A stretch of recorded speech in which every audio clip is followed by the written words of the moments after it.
എല്ലാവർക്കും നമസ്കാരം.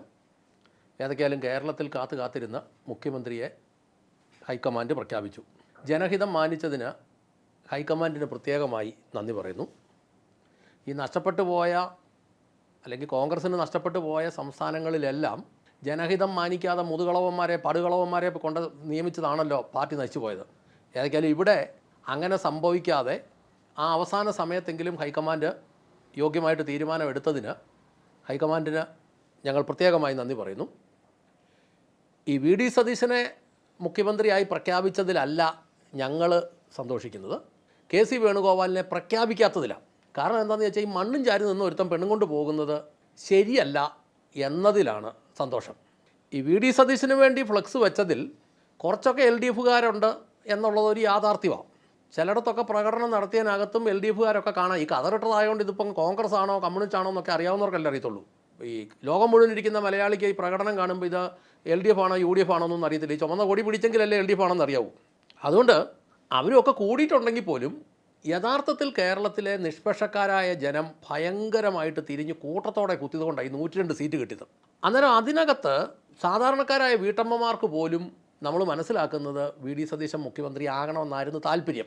ആ താല്പര്യത്തെ ഹൈക്കമാൻഡ് തിരിച്ചറിഞ്ഞു. പ്രത്യേകിച്ച് രാഹുൽ ഗാന്ധി തിരിച്ചറിഞ്ഞു, അല്ലെങ്കിൽ പ്രിയങ്ക അതിന് തിരിച്ചറിയാനുള്ള അവസരം ഉണ്ടാക്കിയെന്ന് പറയുന്നതിന് പ്രത്യേകമായ നന്ദി ഞങ്ങൾ പ്രത്യേകമായി അറിയിക്കുന്നു. ഇവിടെ കേരളത്തിലെ യുവ നേതാക്കന്മാർ ചിലരൊക്കെ ഇപ്പോൾ ഭയങ്കരമായിട്ട് പറയുന്നു, കെ സിയെ വളഞ്ഞിട്ട് ആക്രമിച്ചു, കെ സിയെ അപമാനിച്ചു, കെ സിയെ ക്രൂരമായി ആക്രമിച്ചു, ആസൂത്രിതമായി ആക്രമിച്ചു എന്നൊക്കെ പറഞ്ഞ് ഇന്നലെയൊക്കെ വിവിധങ്ങളായ ചാനലുകളിൽ കൂടെ നമ്മൾ ഓരോരുത്തരുടെ പ്രസ്താവനകൾ കണ്ടു. ഒരാക്രമണം ഉണ്ടാകുകയല്ലായിരുന്നു. എം പിമാർ മത്സരിക്കുന്നില്ല എന്ന് പറഞ്ഞപ്പോൾ എം പിമാർ മുഖ്യമന്ത്രി ആകുന്നില്ലെന്നും കൂടെ ജനം അതിനൊരു അർത്ഥം കണ്ടായിരുന്നു. ആ അർത്ഥത്തിൽ നമ്മൾ ചിന്തിച്ചിട്ട് അതിനനുസരിച്ച് പ്രവർത്തിച്ചായിരുന്നെങ്കിൽ ഒരു കാരണവശാലും ഈ വളഞ്ഞിട്ടുള്ള ആക്രമണം ഉണ്ടാകുകയില്ലായിരുന്നു. 11 ദിവസം ഈ ആക്രമണം നീട്ടിക്കൊണ്ട് പോകേണ്ട കാര്യവുമില്ലായിരുന്നു. എം പിമാരെ മുഖ്യമന്ത്രി ആക്കുന്നില്ല എന്ന ഒറ്റയടിക്ക് അങ്ങോട്ട് പറയേണ്ട സ്ഥാനത്ത് കെ സി വേണുഗോപാൽ അതിനുവേണ്ടി പിടിച്ചതുകൊണ്ടാണ് ജനം അതുപോലെ കയറി ആക്രമിച്ചത്. എല്ലാ ചാനലുകാരും ഒന്നും പൈസ മേടിച്ചുകൊണ്ട് വീഡിയോ ചെയ്യുന്നവരൊന്നുമല്ല. അങ്ങനെ ചിലതൊക്കെ അവിടെ ഇവിടെയൊക്കെ ഉണ്ടായിരിക്കും. പക്ഷേ അങ്ങനെ അല്ലാതെ ബാക്കിയുള്ള ആളുകളൊക്കെ കൂടുതലായിട്ട് നിന്ന് പറഞ്ഞത് ഈ പറഞ്ഞ വ്യവസ്ഥയിൽ ഹൈക്കമാൻഡ് നിൽക്കാതെ ആടിയത് കൊണ്ടാണ്. അതുകൊണ്ടാണ് ഈ നിഷ്പക്ഷക്കാരായ വീട്ടമ്മമാർ പോലും കെ സി വേണുഗോപാലിനെതിരായിട്ട് വന്നത്. അവസരം ഉണ്ടാക്കി കൊടുത്തിട്ടല്ലേ, അല്ലെ കൂടുതൽ അതിനെക്കുറിച്ച് പറഞ്ഞിട്ടൊന്നും കാര്യമില്ല.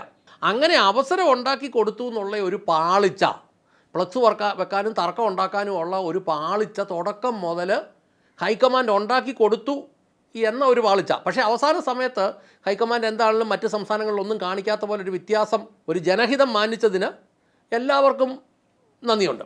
ഇപ്പോൾ ഈ മാധ്യമങ്ങളെ സംബന്ധിച്ച് എല്ലാം എക്സ്ക്ലൂസീവാണ്. പ്രത്യേകിച്ച് റിപ്പോർട്ടർ ചാനലിലെ ഒരാൾക്കാണ് ഈ പ്രധാനമായിട്ടും എക്സ്ക്ലൂസീവ്. അങ്ങോട്ട് വെച്ച് കീറുകയല്ലേ. ജനത്തിനറിയാം കോൺഗ്രസ്സിനകത്ത് എന്നാ പറഞ്ഞാലും എക്സ്ക്ലൂസീവ് പറയാനുള്ള വിഷയങ്ങൾ അവിടെ ഗ്രൂപ്പുകളിയും അടിയും ഉണ്ടെന്ന് ജനത്തിന് അറിയാവുന്നത് കൊണ്ടാണ് മാധ്യമങ്ങൾ ഇത് എന്നതിലൊക്കെ പറഞ്ഞു വിടുന്നത്. ഈ പറഞ്ഞു വിടുന്നത് എല്ലാം ഇതിനകത്തുള്ളതും അസത്യം. രമേശ് ചെന്നിത്തല അടുപ്പക്കാരോടെല്ലാം പറഞ്ഞത് ഒരു 80-ൽ അപ്പുറം പോകാതെ ഒരു 80-ൽ താഴെ സീറ്റ്, 70-നും 80-നും ഇടയ്ക്കുള്ള സീറ്റ് കിട്ടി യു ഡി എഫ് അധികാരത്തിൽ വരുമെന്ന് പറഞ്ഞപ്പം വി ഡി സതീശൻ മാത്രം പറഞ്ഞു 100+.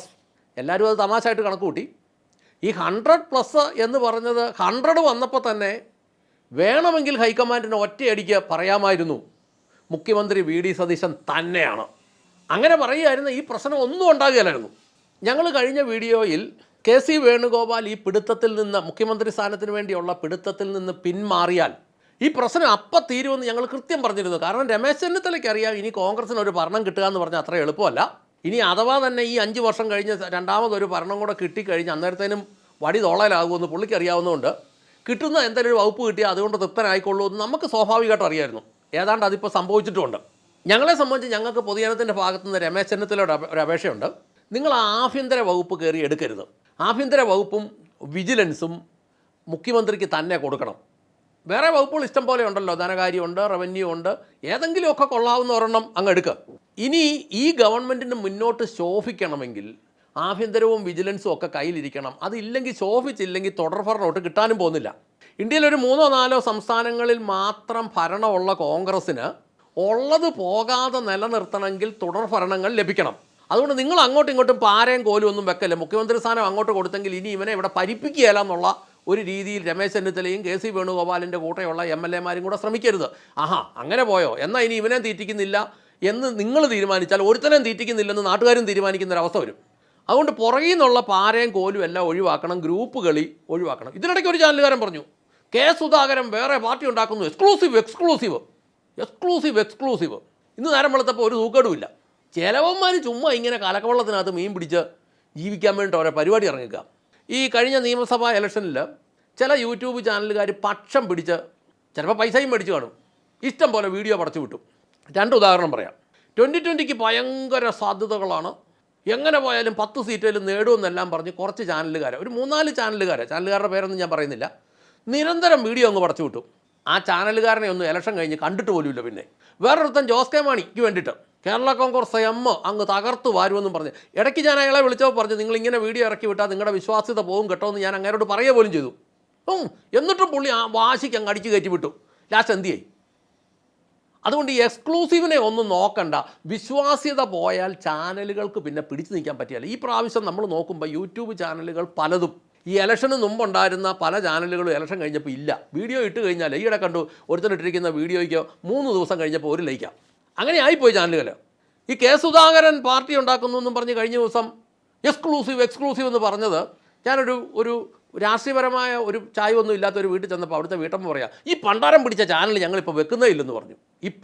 ഈ മൊട്ടത്തലയും പറയുന്നത് മുഴുവൻ കള്ളത്തരമായതുകൊണ്ട് ഞങ്ങളിപ്പോൾ അത് കാണുന്ന പോലും ഇല്ലെന്ന് പറഞ്ഞു. അതുകൊണ്ട് ഇവരിതെല്ലാം പറയും. ചാനലുകാരെ സംബന്ധിച്ച് അവർക്ക് ഇത് എക്സ്ക്ലൂസീവ് ആണല്ലോ, ഇതൊന്നും വലിയ കാര്യമല്ലേ. ഇപ്പോൾ ഇവിടുന്ന് ഇവരെല്ലാം പറയുന്നത് ഇവിടെ കിട്ടിയില്ല ഉടനെ വെളിയിലോട്ട് പോകും, അല്ലെ അടുത്ത പാർട്ടിയിലോട്ട് പോകും, ഇല്ല BJP-യിലോട്ട് പോകും.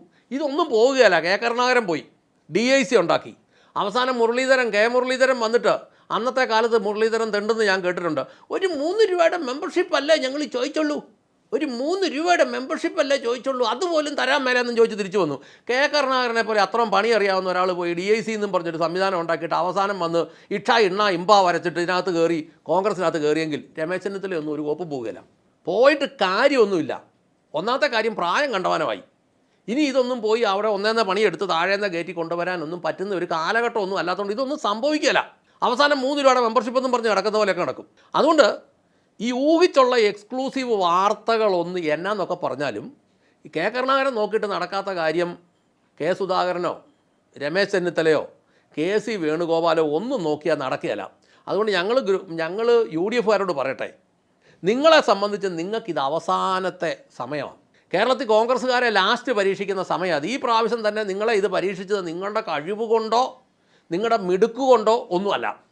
ജനം പൊറുതി മുട്ടിക്കഴിഞ്ഞപ്പം ജനം നിങ്ങളെ ഒന്ന് തൽക്കാലത്തേനൊന്ന് തിരഞ്ഞെടുത്തതാണ്, വേറൊരാളില്ലാഞ്ഞിട്ട്. വേറൊരാൾ വളർന്നു വരുമ്പോൾ, അങ്ങനെ ഒരു സാഹചര്യം വളർന്നു വന്നാൽ അവരിത് മുഴുവൻ ഏൽപ്പിച്ച ജനം അവരിലോട്ട് കൊടുക്കും. അതുകൊണ്ട് പാളയത്തിൽ പട നടത്തിയിട്ട് പഴി മാധ്യമങ്ങളുടെ മേലേക്ക് വെക്കരുതെന്ന് പുതിയ നേതാക്കന്മാരോട് കൃത്യമായിട്ട് ഞങ്ങൾ പറയുക. കൃത്യമായിട്ട് നിങ്ങളെ പാളയത്തിൽ പടയുള്ളത് കൊണ്ട് ആണ് ഈ മാധ്യമങ്ങൾ ഇങ്ങനെ ഊഹിച്ച് വാർത്തകൾ വിടുന്നത്. ആ പട ഒഴിവാക്കി മര്യാദയ്ക്ക് ഭരിച്ചാൽ ഒരു തുടർഭരണം ലഭിക്കാം, ഇല്ലെങ്കിൽ 5 കൊല്ലം സമാധാനത്തിൽ പോകാം. അതല്ലാതെ അങ്ങോട്ടും ഇങ്ങോട്ടും പാരയും കോലും വെട്ടും കുത്തും പുറകിൽ നിന്നുള്ള പിടുത്തവും വലിയൊക്കെ ആണെങ്കിൽ ഇത് വളരെ പെട്ടെന്ന് ഈ കട്ടയും പടയും മടക്കും.